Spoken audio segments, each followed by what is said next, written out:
তারেক রহমানের কেন্দ্রীয় শহীদ মিনারে আগমন ঘোষণা করছি। মাননীয় প্রধানমন্ত্রীকে অভ্যর্থনা জানালেন ঢাকা বিশ্ববিদ্যালয়ের মাননীয় উপাচার্য অধ্যাপক ডক্টর নিয়াজ আহমেদ খান এবং মহান শহীদ দিবস ও আন্তর্জাতিক মাতৃভাষা দিবস উদযাপন কমিটির সমন্বয়কারী অধ্যাপক ডক্টর মোর্শেদ হাসান খান। অভ্যর্থনা সমন্বয় কমিটির আহ্বায়ক কলা অনুষদের ডিন অধ্যাপক ডক্টর মোহাম্মদ সিদ্দিকুর রহমান খান এবং উদযাপন কমিটির সদস্য সচিব ঢাকা বিশ্ববিদ্যালয়ের প্রক্টর অধ্যাপক সাইফুদ্দিন আহমেদ।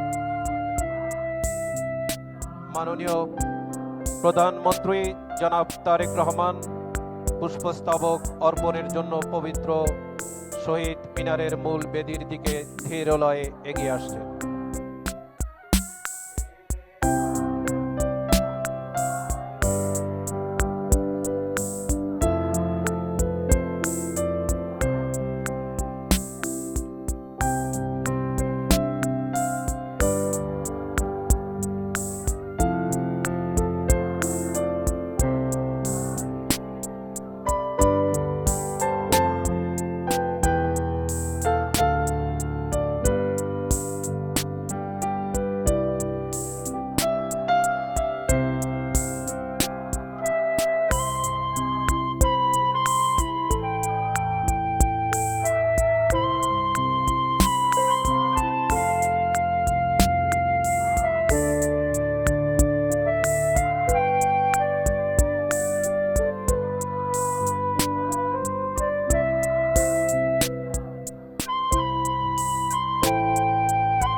প্রধানমন্ত্রী জনাব তারেক রহমান শহীদ মিনারের মূল বেদিতে পুষ্পস্তবক অর্পণ করলেন এবং নীরবে দাঁড়িয়ে ভাষা শহীদদের প্রতি শ্রদ্ধা নিবেদন করছেন।